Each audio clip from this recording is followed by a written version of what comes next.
Bonjour, je suis Brigitte Lecordier, Donald Renew, Dorothée Pousséo, Adeline Chetaille, Lou Howard, Pascal Chemin, Lina Lacombe. Je suis comédienne. Je suis comédien et je suis la voix française de Morgan Freeman. Pumba, Hakuna Matata, Samuel L. Jackson. Freezer, Jim Carrey, Mark Simpson. Je suis la voix française de Mère Simpson. Et notre métier pourrait totalement disparaître. Ils vont prêter le doublage. Espèce d'enfoiré! Non, non, c'est pas une blague. Si l'intelligence artificielle nous remplace, Ce sont plus nos voix. des voix humaines que vous entendrez dans les films, mais des voix de robots qui auront été générées par le vol de nos voix. Sans notre consentement, ni traçabilité. Oui, les IA sont nourries de toutes nos créations pour fonctionner. Cela touche le doublage. Mais aussi tous les artistes, Les graphistes. musiciens, écrivains, chanteurs. Bah tous, quoi.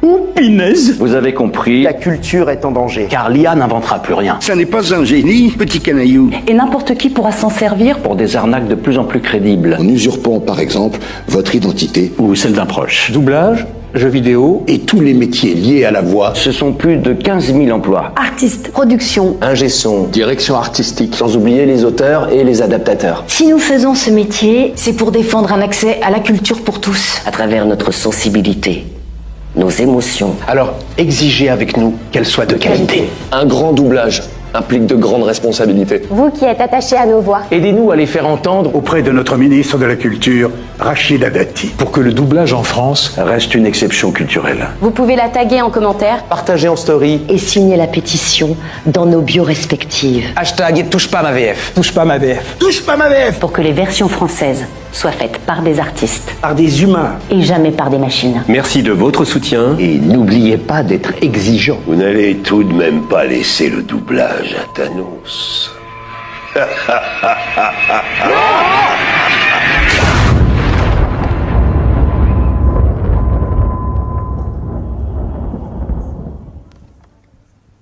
Et on va lancer une deuxième vidéo maintenant où Jean-Pierre va prendre la parole.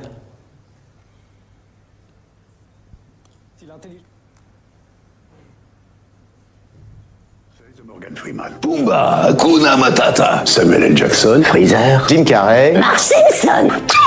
Oh, pinaise. Si l'intelligence artificielle nous remplace, Ce sont plus nos voix. des voix humaines que vous entendrez dans les films, mais des voix de robots Qui auront été générées par le vol de nos voix. Pour que le doublage en France reste une exception culturelle. On les connaît tous, hein. Oui, c'est on génial. les reconnaît, vos voix qui sont uniques, mais qu'on risque en fait de vous voler parce que c'est bien réel et c'est à court terme. Parce qu'aujourd'hui, on sait prendre votre voix, la copier et puis faire lire n'importe quel texte à un ordinateur en fait. Absolument, n'importe qui déjà peut, en allant sur YouTube ou autre, se nourrir et nourrir son IA d'une de nos voix et réutiliser ça à l'infini. Moi, ça m'arrive déjà, je vois des reels avec ma voix sur Keanu Reeves ou d'autres comme ça qui sont mis en place sans notre autorisation et sans nos accords personnels. Et évidemment, c'est des emplois en jeu, c'est des sous. On voit bien en jeu.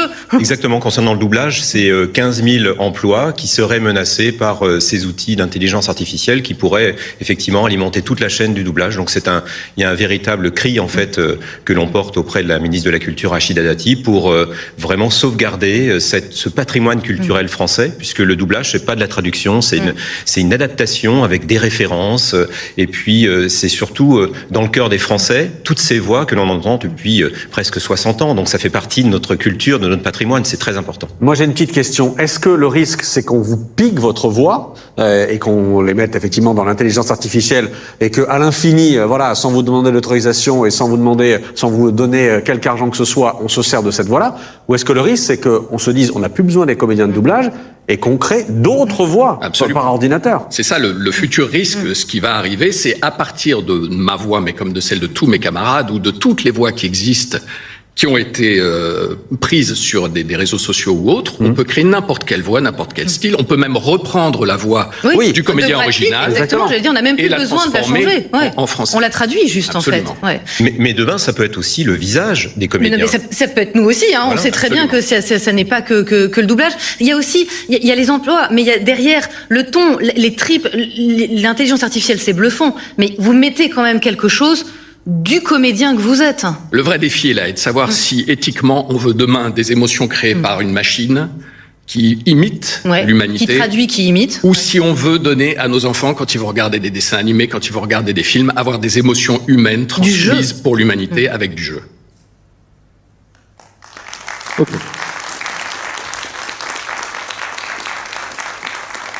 Vous vous en doutez, on va en parler quand même quelques minutes maintenant, puisque là, on a commencé sur l'IA, donc c'est assez important.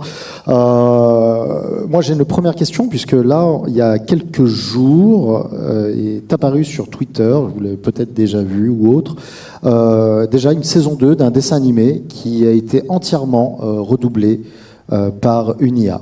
Donc, le doublage a été fait entièrement par une IA. Donc, quand on vous dit qu'il y a un gros problème et qu'il y a un danger, croyez-moi, il n'est plus à la porte. Il a déjà frappé, il s'est déjà immiscé dans l'appartement, là.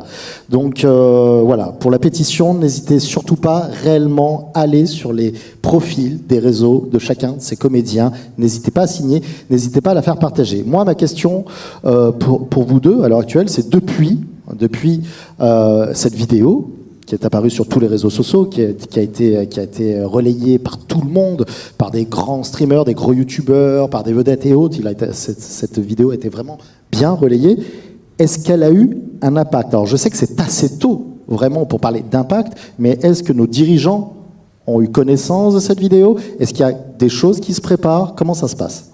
Alors, la vidéo a eu un succès plus fort encore qu'espéré, puisque je crois qu'ils espéraient 1 million de vues, on a dépassé déjà les 15 ou 16 millions. Donc elle a été virale. Et comme vous le voyez, ça n'est pas sans conséquence, puisque du coup les médias s'y intéressent, ce qui est très bien, puisque ça alerte. Encore une fois, on parle de nous du doublage, mais l'intelligence artificielle va concerner tout le monde. On a la chance de pouvoir être entendu aujourd'hui, et c'est très bien que ça mette le sujet sur la place dès aujourd'hui. Alors, juste après ça, je crois que notre association Les Voix a eu un rendez-vous directement avec des membres du cabinet de Rachida Dati, visiblement positif. Ça ne veut pas dire qu'il y ait des décisions ou quoi que ce soit encore aujourd'hui, parce qu'il faut savoir qu'évidemment, l'enjeu de l'IA est extrêmement économiquement important, et que la France ne peut pas faire l'économie de développer l'IA. Sinon, les pays qui l'auront fait avant nous, sans scrupule, vont nous enterrer vivants. Donc on est obligé aussi de prendre en considération cette évolution-là. Donc on va voir comment les choses vont évoluer, mais en tout cas, maintenant, les gens sont alertés. Et c'est ce qu'on demande, c'est au moins avoir une exception culturelle sur certains aspects quand on s'adresse à l'humain, d'utiliser de l'humain, quoi. C'est plus sûr quand même que de nourrir nos enfants avec des dessins animés créés par des émotions robotiques, parce que on est des éponges, et donc on va prendre ces émotions-là pour se construire. Et si on se construit sur du fake, c'est compliqué, quoi. Et puis elle a eu une belle remarque pendant le reportage. Elle disait, c'est un patrimoine, ça fait partie de notre culture. Et effectivement, sachez-le, mais dans le monde entier, les comédiens et comédiens de doublage français sont très reconnus. On a l'un des meilleurs doublages au monde. On a déjà un exemple concret totalement. Vous avez certainement entendu parler de cette histoire par rapport à Super Mario Bros, le film et autres. On a vraiment des comédiens qui sont très talentueux, et on risque de perdre tout ça. C'est-à-dire toutes ces voix que vous avez connues depuis 60 ans, lisez, tous ces films iconiques que vous avez connus en VF, vous avez totalement le droit de les entendre, de les écouter, de les regarder en anglais, mais sachez que les VF sont tout aussi fantastiques, et je pense que certains d'entre vous ont totalement grandi avec ces VF. Et on a cette unicité ici qui nous protège pour l'instant, parce que il faut savoir que déjà, par exemple, nos séries françaises vendues à l'étranger, comme Engrenage, sont déjà traduites par l'IA en anglais. C'est-à-dire qu'ils ne se posent même pas la question. Ok. Tu peux aller voir sur YouTube, Engrenage en anglais, c'est effrayant.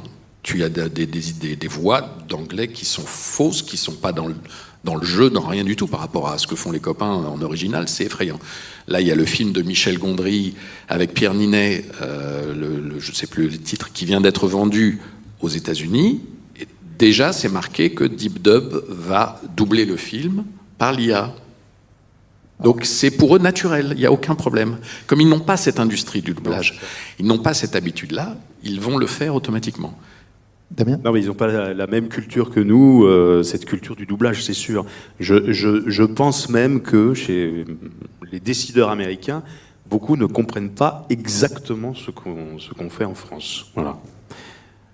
Et il y avait pas, alors Damien, il n'y avait pas justement, à un moment, une époque, elle en a parlé dans le reportage, où les Américains, je me rappelle, avaient cette idée de redoubler dans le monde entier, grâce à l'IA, les films avec les voix original, en fait, des acteurs américains, mais redoublés dans les autres langues, justement. C'est-à-dire écouter Harrison Ford avec sa voix américaine, mais en français.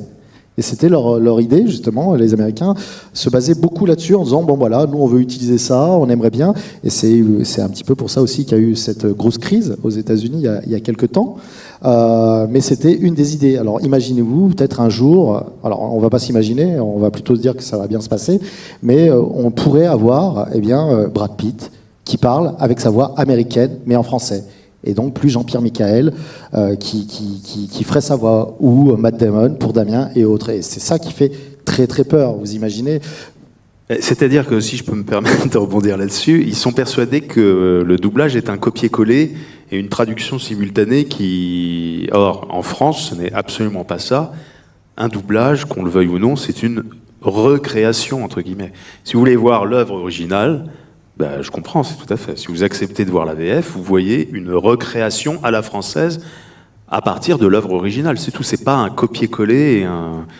Donc, y a des gens qui m'ont... J'ai vu que sur les réseaux sociaux, des gens disaient bah, c'est quand même mieux d'avoir la vraie voix de l'acteur. Mais j'ai envie de dire non, on s'en fout. Enfin, moi, perso, évidemment, ça fait partie de mon métier, mais moi, je m'en moque d'avoir la vraie voix de l'acteur. Parce que ça se trouve, on a trouvé une voix française qui colle encore mieux, qui est encore mieux. Enfin, tout ça n'a pas beaucoup d'importance, je pense. Enfin, je trouve par rapport à... Voilà, la VF, c'est une recréation. C'est pas un copier-coller. Et c'est ça, à mon avis, le différent qu'on va avoir avec les Américains et qu'ils ne comprennent pas. Je suis sûr qu'ils sont persuadés qu'on fait un copier-coller. Mais non. C'est là où on parle d'exception culturelle. C'est-à-dire que c'est quelque chose de culturel chez nous qu'ils ne peuvent pas envisager. Ouais. Et pour eux, un doublage, c'est juste, en effet, la traduction littérale de ce qui se passe et tout ça. Mais quand on parle, nous, de recréation et de jeu, c'est pas la même chose. Un doublage espagnol, un doublage italien, c'est pas la même chose qu'un doublage français. Oui, justement, je veux rebondir sur ce que tu dis, Jean-Pierre, et revenir un petit peu sur cette thématique du doublage. Mais quand on va reparler de l'IA, parce que moi, il y a des trucs qui me chagrinent quand même là-dedans. Et je voulais savoir, quand on double, justement, on a l'habitude de doubler des comédiens américains et autres, au niveau de la synchro labiale et tout ça, est-ce qu'il y a des langues qui vous donnent un peu plus de difficultés? Tu parlais justement, peut-être, je sais pas, du coréen, de l'allemand, du chinois, vraiment? Les langues asiatiques, en général, sont beaucoup plus compliquées pour nous parce qu'on n'a pas de référence. Ils ont une façon d'exprimer les émotions, et c'est là aussi où on revient à la difficulté de notre métier. L'expression des émotions en chinois, japonais, coréen est très, très étrangère à la nôtre. Mm-hmm. Les appuis ne sont pas les mêmes, les points de jeu, ils forcent sur certaines choses. Si on fait exactement la même chose qu'eux, on est ridicule. Vous avez un doublage où vous entendez « Mais je t'aime, c'est comme ça, je te le dis !» Et pourtant, on est obligé d'aller à mi-chemin entre ça parce que leur visage exprime ça. Et donc, il faut trouver ce point médian entre nous, nos émotions et la façon dont elles les expriment et le visage de ces personnes. Et c'est un vrai travail compliqué. Alors là, le jour où l'IA va s'y mettre, ça va être assez rigolo aussi. Là, on va se marrer, je pense. Mais à partir du moment où on double un film qui est d'une culture autre que la culture occidentale, c'est forcément un peu curieux. Il y a forcément, là, il y a une vraie adaptation, une vraie recréation par rapport à ce qu'on nous propose de doubler. Voilà. Et justement, tu disais, là où l'IA va à un moment... on y est déjà, je vous parlais il y a 2 secondes d'une série animée où la seconde saison a été entièrement faite en IA. Écoutez, c'est tellement flagrant, en fait.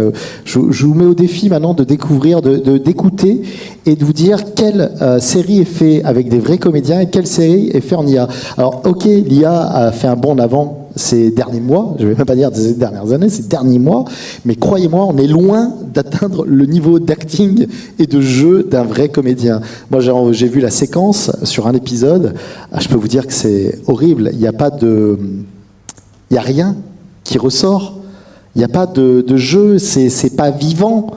C'est de l'imitation. C'est de l'imitation, c'est totalement ça. Et c'est là où on voit la différence entre l'imitation et la recréation. C'est-à-dire qu'il faut bien comprendre que sur un plateau de doublage, les comédiens s'entraînent, je sais pas, il se crée quelque chose, souvent, surtout sur un dessin animé où s'ils sont 3-4 au micro, il va se créer comme une compagnie de théâtre, une espèce d'émulsion et d'un seul coup, ça va enrichir, ils vont faire, enfin voilà, il va y avoir un amusement. Si les comédiens s'amusent pas, enfin, Et comme ils s'amusent derrière le micro, tout ce ça transparaît forcément à l'image après. L'IA, forcément, ça n'existe pas, ça. Ça va être quelque chose d'un peu plaqué. Il peut pas y avoir de génie créateur, bon voilà. Donc forcément, ça ne peut être que plus fade. Pour les plus vieux d'entre nous qui se souviennent du Muppet Show, par exemple, version originale, ancienne, avec nos anciens, c'est tellement un monde à part par rapport à la version originale, mais en mieux. C'est-à-dire avec des acteurs qui se sont amusés, qui créent, qui déconnent, qui sont là et qui ajoutent une vraie valeur ajoutée au programme, que ça, l'IA en sera de toute façon incapable. Damien, tout à l'heure, on entendait pendant le reportage, Jean-Pierre aussi, qu'on parlait justement de droit de la voix. Alors je sais qu'il y a un droit à l'image, ça existe et autres, mais je vais être franche, c'est totalement obscur. Est-ce qu'il y a un droit à la voix? Est-ce qu'on n'a pas le droit alors c'est une vraie question, est-ce qu'on a le droit de prendre une voix, de la poser sur quelqu'un d'autre? Est-ce que non, ils font une autorisation? Comment ça se passe justement, ce droit à la voix? La voix fait partie de l'identité d'une personne. La voix est quelque chose d'unique. Et donc, par conséquence, on a des droits sur sa voix, de la même façon que sur une chanson, quand vous chantez. C'est la voix que vous reconnaissez d'un chanteur aussi. Et donc c'est extrêmement personnel, une voix, et ça doit être protégé de la même façon qu'un visage.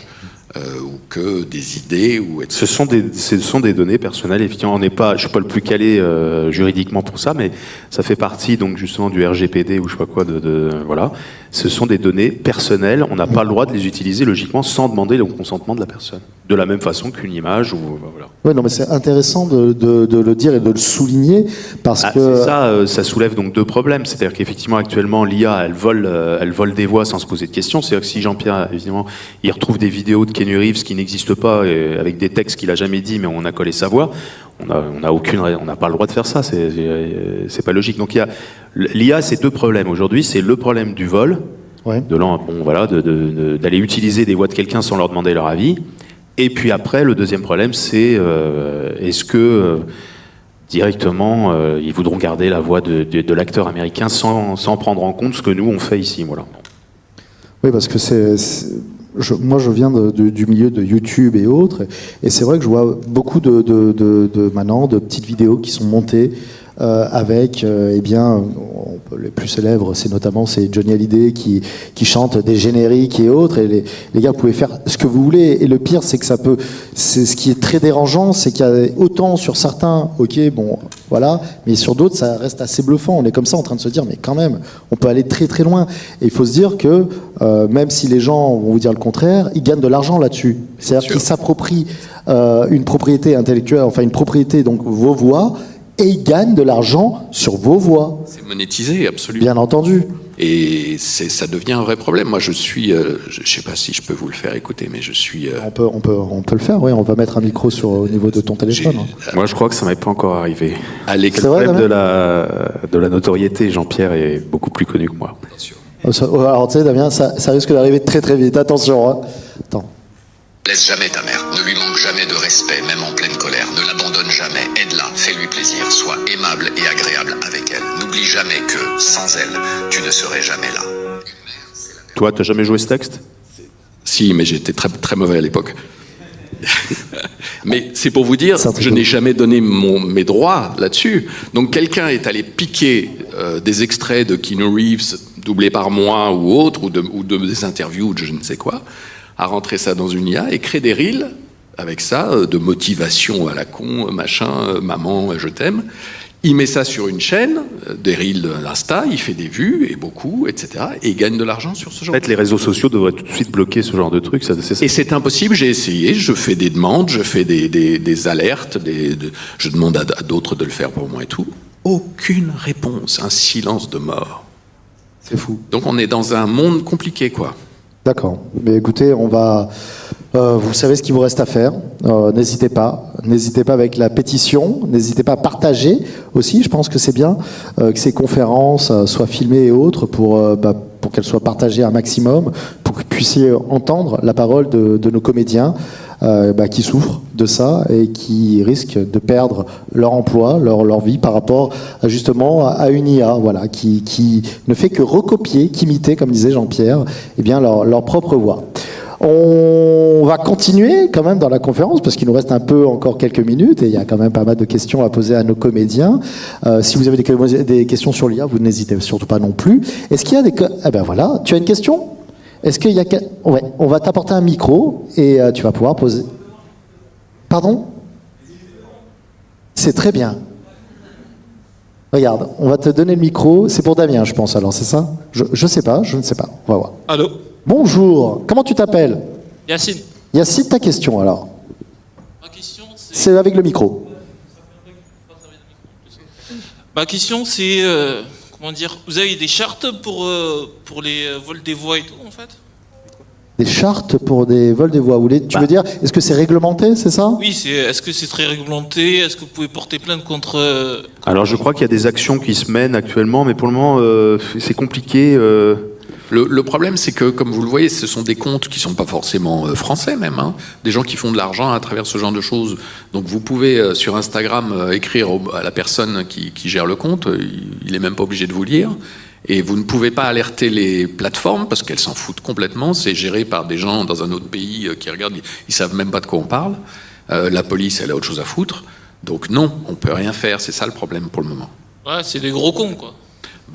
Je le dirais pas comme ça, mais... Alors, c'est un peu extrême, mais écoute... Et je crois que ce qui est bizarre, c'est qu'il y a il y a des gens aussi qui se rendent pas compte qu'ils font quelque chose qu'ils n'ont pas le droit, quoi. Ils se disent, tiens, je me sers, je vais faire une vidéo, c'est rigolo, j'ai utilisé la voix de Jean-Pierre Michael, c'est génial.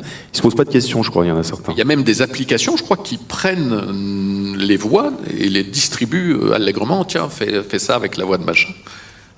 Aux États-Unis, attention, ça a commencé. Il y a un gros procès. Il y a Scarlett Johansson qui fait un procès à je sais plus qui, à ChatGPT, qui utilisait sa voix, qui avait fait une voix qui lui ressemblait, parce qu'elle avait refusé de faire le truc. Le gars, il s'est dit, c'est vrai, on va lui piquer sa voix sans lui demander son avis. Donc, je crois qu'il y a un gros procès en cours là. Mais ça va commencer. Il va y avoir des procès partout. Hein. Et puis, tu l'expliquais, tu disais, mais après le truc, c'est que c'est une question d'éthique. C'est une question... il y a beaucoup de choses. Il y a des gens, je pense, il y a des gens qui pour eux, trouvent pas ça embêtant que l'on pique une voix en disant c'est pour le fun. Parce qu'ils réalisent pas, ils pensent que voilà, c'est ça. C'est génial, tiens, je vais refaire une nouvelle chanson, je vais mettre la voix de Johnny Hallyday. Mais bon, non, mais je suis sûr que Johnny soit d'accord que tu aies utilisé sa voix. Alors, il est plus là pour le dire, mais peut-être que s'il avait écouté ta chanson, il serait dit mais c'est quoi ce truc-là ? J'ai pas du tout envie de chanter ce truc. Oui, non, mais totalement. Est-ce qu'il y a d'autres questions ? N'hésitez pas. Oui. Oh là là, toi, t'es super. Ça va être le footing pour notre bénévole. Là.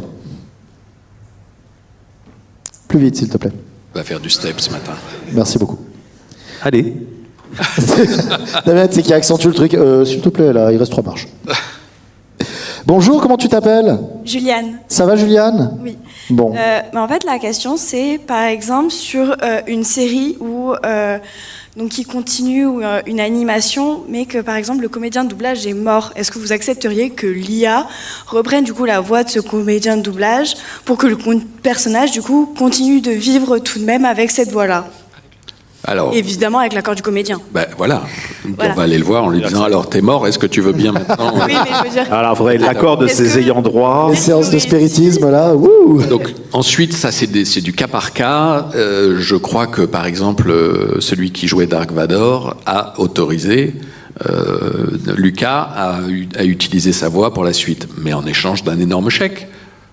Et pourquoi pas à ce moment-là ? Mais ce sont des accords, on ne les vole pas et on ne va pas dire, sans lui demander ou sans demander à ses ayants droit, on va reprendre la voix de ton papa, t'inquiète pas, je touche... Non, rien du tout, c'est ton papa, il a fait des trucs. Non, ça peut pas être possible comme ça. Il y a en ce moment, alors c'est un petit peu différent, mais José Lucioni qui doublait Al Pacino, il avait fait des voix pour un rappeur, ou je sais pas quoi, bon bref, donc il y avait un accord, il avait travaillé avec eux. Bon, José Lucioni, il nous a quittés. Et je crois qu'il y a des gros concerts de sa fille, qui donc est l'ayant droit de son père, évidemment, Je crois que le gars, il continue à utiliser la voix sans se poser de questions de José, qu'il colle dans des concerts, des trucs, et je crois. Donc là, c'est pareil, c'est fait sans accord, quoi. Il suffirait qu'il lui dise, bah voilà, ça me paraît logique de rémunérer. Enfin, je sais pas, c'est pas gratuit, quoi. On n'utilise pas. Bon, bref. Donc c'est un peu pareil. Hein. Et après, pour répondre à ta question, finalement, tu sais, il y a beaucoup de comédiens qui étaient très très connus, qui nous ont quittés. Et qui ont été non pas remplacés par des IA, mais par d'autres comédiens qui sont maintenant les voix, en fait, les voix de ces comédiens, de ces acteurs américains. Je pense notamment à Bruce Willis à l'époque, Patrick Poway qui nous avait quittés. Je pense à Schwarzenegger, je pense à Stallone aussi. Il va y avoir beaucoup de comédiens avec des voix qui vont être recastées. C'est ce qu'on dit. Eddie Murphy, à l'heure actuelle, vous avez certainement vu la bande-annonce française du prochain flic de Beverly Hills. Voilà, c'est des recastes de voix, mais c'est comme ça. Et parfois même, alors je sais pas, peut-être que nos comédiens peuvent le dire et autres, mais parfois même, les comédiens américains ont aussi le droit au choix. C'est-à-dire que tu as des comédiens américains qui vont dire moi j'aime bien cette voix française, j'aimerais bien que ça soit lui. Après lui avoir fait écouter, il me semble que c'est ce qui s'est passé pour Eddie Murphy. Je suis pas très sûr, mais voilà. Après, tu avais une autre question? C'était surtout sur une même série, pour avoir une continuité parce que ça peut perturber, entre guillemets, si la voix change d'un coup. C'est par exemple dans One Piece, quand le studio a changé, personnellement, en français, ça m'a complètement perturbé d'avoir pas les mêmes voix sur certains personnages. Et du coup, genre, avoir toujours la même voix, même si le comédien n'est plus là. Dans One Piece, ils ont changé les voix? Oui, en plein milieu de l'arc Dressrosa, il y a tout qu'à changer.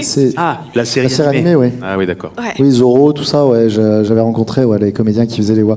Oui, après, tu vois, je pense que les comédiens peuvent te répondre eux-mêmes, mais ça dépend de comment ça s'est passé. Mais Jean-Pierre a raison, c'est au cas par cas, faut voir, c'est peut-être possible, peut-être que... De toute façon, ne voyons pas l'IA que comme un ennemi, c'est pas... Bon...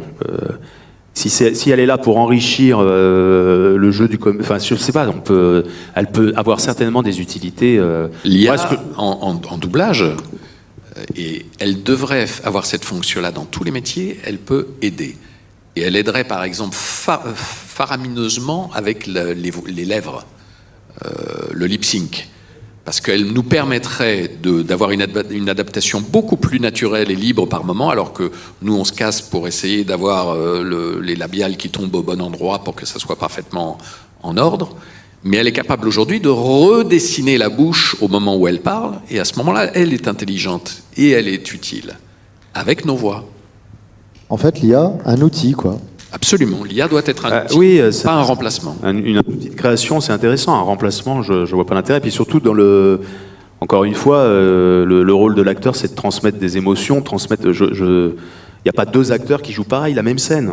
Voilà, donc ça prouve. Alors que l'IA, elle jouera toujours de la même façon la même scène.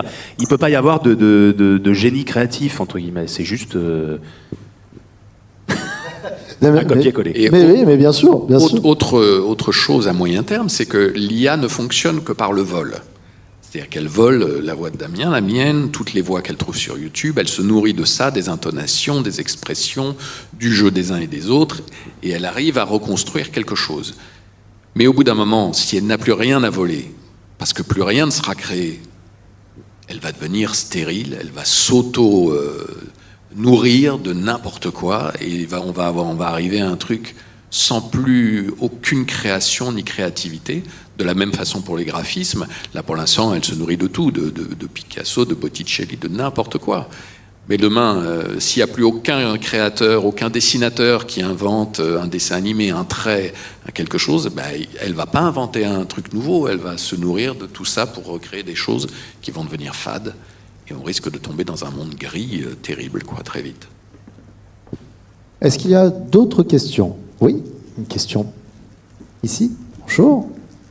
D'ailleurs, je tenais tout d'abord à vous remercier tous les deux, aussi les autres comédiens, pour tout ce que vous avez apporté pour l'apport de la culture au ciné, aux séries. Par exemple, la VF de Snatch, je ne peux pas regarder en VO, c'est impressionnant. Est-ce que t'aimes les chiens ? Et du coup, ma question, c'était pour Damien Boisseau. Je suis aussi un grand fan de Supernatural. Oui. Et je voulais savoir l'impact que ça avait de doubler une série pendant au moins 16-17 ans et que ça se termine du jour au lendemain. Comment ça s'est passé le dernier jour de doublage? On s'est dit, ça y est, c'est terminé, on n'entendra plus Fabrice et les autres. C'est ça, on s'est dit, ça y est, c'est fini. Heureusement, on n'est pas surpris. On sait que c'est la dernière saison qui arrive. Donc, écoute, quand pendant 15 ans tu doubles une même série, tu t'attaches forcément. Tu la connais par cœur. Tu connais par cœur ton comédien. Tu connais par cœur les personnages et tu t'y attaches. Et tu vieillis en même temps qu'eux. C'est ça qui est assez amusant. Parce que si on prend le premier épisode de Supernatural et le dernier, la transformation, on a bien vieilli. En tout cas, lui à l'écran. Donc, j'imagine que moi aussi.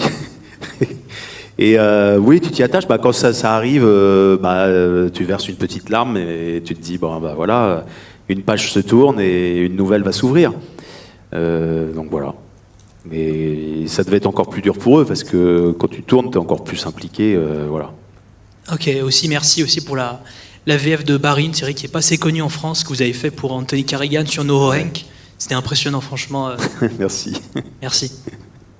Justement, alors tu as à moitié répondu à la question, Damien, mais toi, Jean-Pierre, est-ce que tu as un affect, est-ce qu'il y a des affects qui se créent avec des acteurs, des comédiens que tu trouves, parce que tu as le droit aussi d'être fan d'un comédien que tu trouves exceptionnel. Toi, notamment, tu fais quand même la voix de Brad Pitt aussi, que je trouve assez fort. Keanu Reeves et autres, est-ce qu'il y a des affects qui se créent avec ces comédiens, même si tu ne les as peut-être jamais rencontrés? Oui, bien sûr, il y a des affinités, et puis surtout on les accompagne depuis tellement longtemps. Ces deux-là, justement, ça fait plus de 30 films chacun. Ils en font 1 ou 2 par an.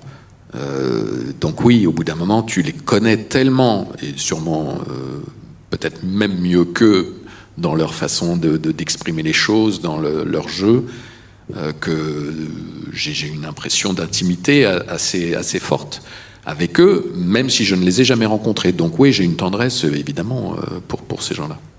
Toi non plus, jamais rencontré certains des acteurs que tu avais déjà? Alors, j'en ai rencontré un. J'ai rencontré Patrick Dempsey une fois, qui était sur Paris et dans le cadre d'un film sur Disney, de Disney. Et donc c'est une rencontre, mais assez fortuite, rapide. Ouais. Voilà, je pense que ça l'amusait de voir qui était le comédien qui le doublait. Voilà. Quel est le guignol qui s'occupe de moi? Qui c'est qui fait ma voix? Ouais, comme lui en VO, il a une voix très pincée, très... Donc, beaucoup moins bien que, beaucoup moins bien que la voix française, il faut quand même le dire. Oui ou non? Oui, bon, bien sûr, alors donc, bien entendu. Donc là, quand il m'a entendu, il a dit « Ah oui, je comprends. » Je suis ridicule, je retourne à l'autre. Écoute, si tu pouvais continuer à me doubler toujours, alors à ce moment-là, il n'y avait pas l'IA. Enfin, je le revois, je dirais « Dis donc, tu signes une clause comme quoi c'est moi qui double tous tes films. » Ok, très bien. Oui, une question pour le monsieur qui est juste là. Ici, regarde, il y a quelqu'un qui arrive juste derrière. C'est toi. Le monsieur qui a le t-shirt rouge là. Bonjour. Oui, bonjour. J'ai juste une petite question concernant la protection des voix. Est-ce que vous avez déjà pensé à déposer vos voix ou les protéger? Je sais qu'il existe des organismes, notamment basés sur la blockchain aussi, qui permet de faire ça. Alors, je ne suis pas au courant de ça, mais je sais qu'on a une association qui s'appelle Les Voix, qui a, avec des juristes, mis en place, et c'est ce qu'on demande aussi au ministère de la Culture, un système, ce qu'on appelle d'opt-out, qui interdit par définition toute reproduction de nos voix, qui sont licenciées entre guillemets, et que ça c'est déjà en place. Donc normalement, c'est pour ça qu'il ne faut pas jouer avec ça, parce qu'on est déjà protégé. Logiquement, le problème, c'est que est-ce que ces startups qui font de l'IA et tout ça, est-ce qu'elles suivent Elles le font dans l'ombre, donc elles le font dans l'ombre. C'est ça la difficulté. Et ce qui risque de se passer aussi, c'est qu'ils créent des voix.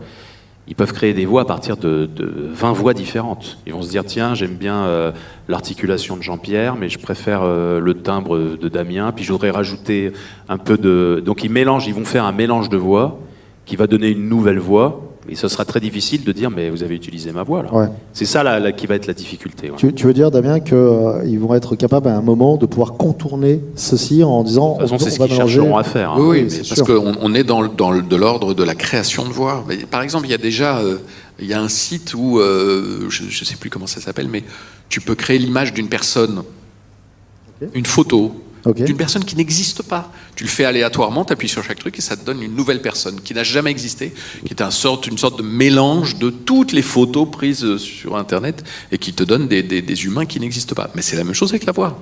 C'est-à-dire que toutes ces bases de données vont pouvoir se mélanger pour créer des voix qui n'existent pas, qui n'appartiennent à personne, mais qui auront le goût Schweppes d'une humanité. Ok, très bien. Messieurs, durant toute votre carrière, durant tous les rôles que vous avez pu doubler ou même jouer, est-ce qu'il y a des rôles qui vous ont vraiment marqué? Je ne parle pas nécessairement d'un acteur et autres, mais d'un rôle, d'un film qui vous a marqué quand vous l'avez doublé. Moi, je peux dire que il y en a plusieurs qui m'ont marqué, mais je me dis que dans le doublage, en tout cas, bien sûr. J'ai eu des films un peu charnières, quoi, des plus difficiles. On s'est dit, tiens, est-ce que Damien pourra le doubler? Tu peux nous les citer ou pas? Je sais pas, par exemple, quand j'ai commencé à doubler Edward Norton, je l'ai doublé dans un premier film qui s'appelait Tout le monde dit I Love You, qui était un film de Woody Allen.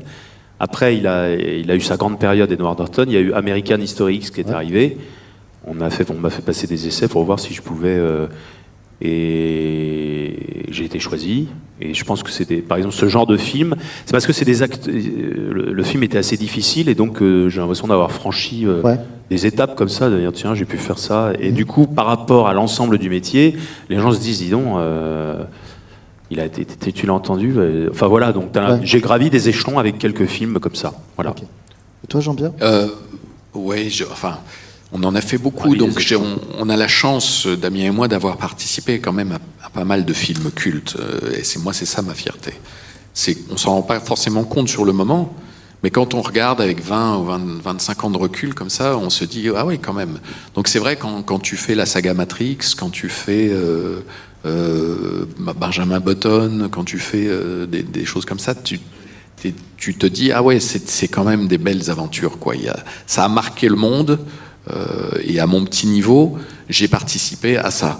Donc ça, c'est un vrai plaisir de professionnel. Très bien. On va passer... que le temps passe vite quand on s'amuse, messieurs, j'ai envie de vous dire. 7 heures déjà. Ça fait long, quoi. Pas mal quand même. Je n'ai pas senti le temps passer. On va passer à une dernière question du public. J'espère que c'est la meilleure question que tu aies posée depuis ces 10 dernières années. Grosse pression. Attention. Qu'est-ce qu'il y a à manger? C'est ça. Et là, t'es comme ça, je fais non, mais tu rigoles, Jean-Pierre. Mais à chaque fois, t'es comme ça, tu finalises à une conférence, tu fais, allez, on va prendre une dernière question. Alors hier, vous avez mangé quoi? Et je fais, c'est pas possible. C'est pas possible là. Alors attention, je compte sur toi. Alors c'est par rapport au doublage dans le jeu vidéo. Par exemple, toi, Damien, t'avais fait Jack dans Jak and Daxter. Jean-Pierre, t'avais fait Aiden Pierce dans Watch Dogs. Est-ce que c'est plus dur de doubler du jeu vidéo ou du cinéma ou série télé? Alors c'est plus chiant. Surtout quand on fait des Call of Duty. C'est beaucoup moins marrant. C'est pas drôle du tout. On est enfermé dans un KGB toute la journée. On ne voit aucune image, nous, hein, rien du tout. On a juste un texte sur un fichier Excel avec des phrases et on entend la VO enregistrée ou pas par l'acteur original et on répète les phrases les unes après les autres sans savoir quoi. Donc on est dans un monde imaginaire de projection mentale absolue sur 2-3 informations qu'on a voulu nous donner, mais pas trop parce qu'il ne faut pas que ça soit piraté, donc c'est un peu compliqué, quoi.